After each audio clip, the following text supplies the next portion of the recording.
Having experienced underinvestment, Harley Davidson had an issue. It was not as technologically advanced as its competitors and likely could not close this gap. So, how do they make a comparative advantage? They have a brand name, loyalty, and tradition.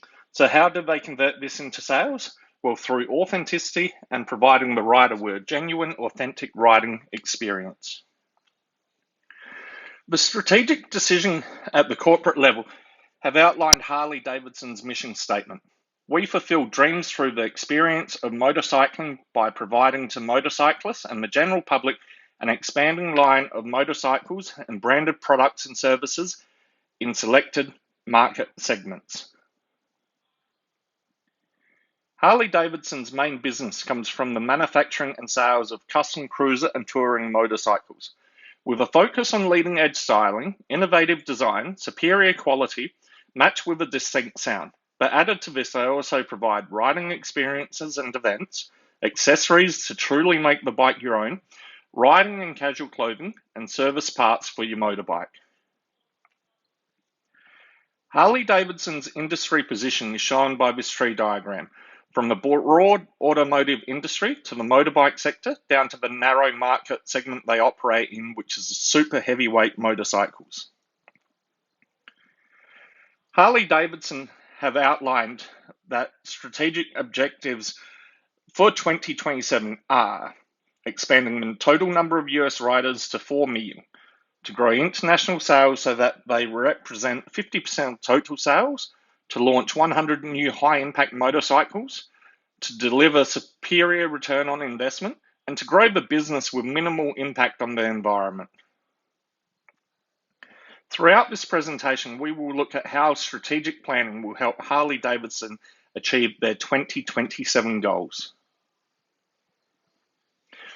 The first petrol combustion cars were manufactured in the late 1800s, and the earliest motorbikes date back to the 1885s, manufactured by Daimler Reitwagen.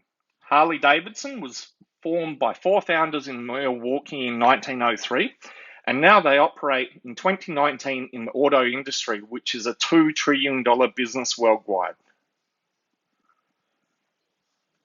So where is Harley Davidson situated in the industry?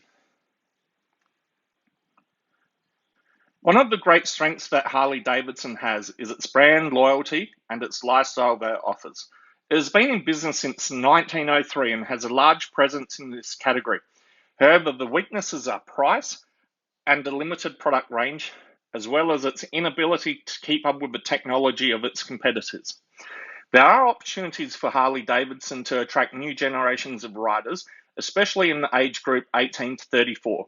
And this may be done by releasing relevant products such as electric bikes.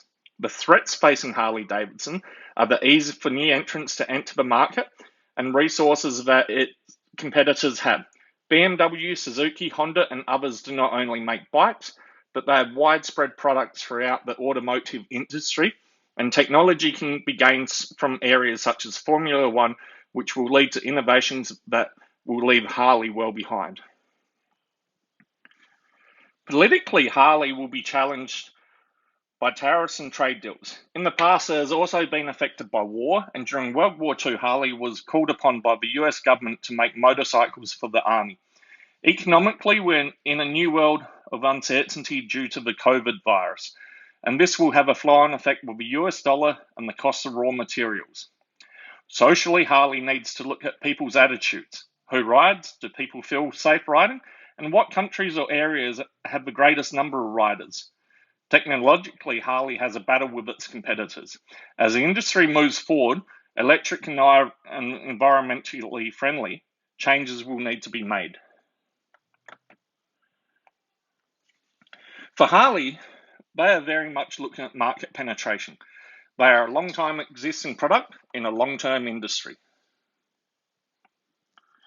From the external analysis, there are 3 macro forces that currently have a significant impact on Harley Davidson.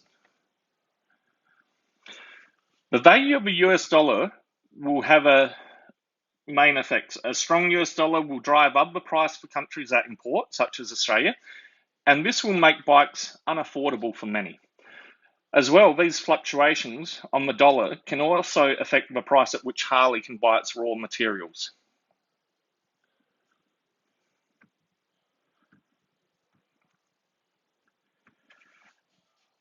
Donald Trump has imposed tariffs on international steel and aluminium.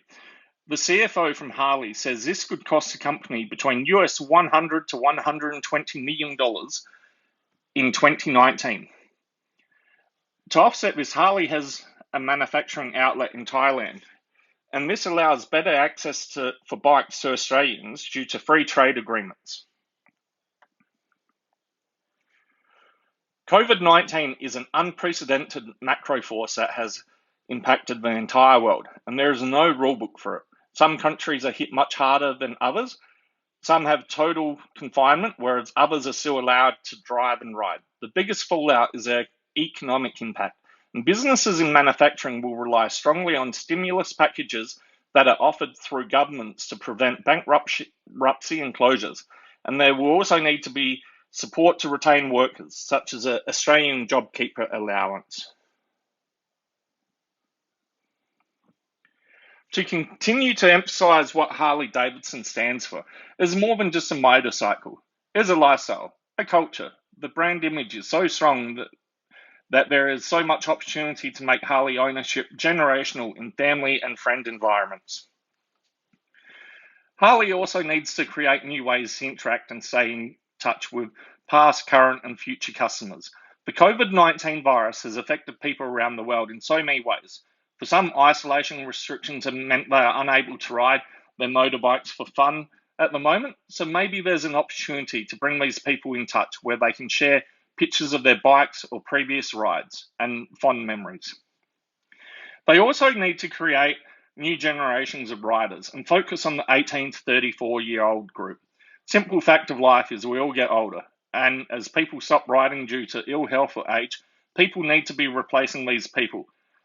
We live in an environment where people are time poor, and with rising costs in living, it is important that Harley Davidson continues its culture without alienating the next generation.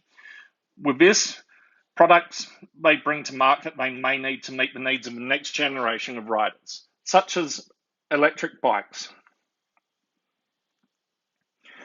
I have 3 simple questions to ask that will help me understand viewers and their feedback. Do you ride? Would you buy a Harley? And do you see a motorcycle as a necessary or luxury purchase?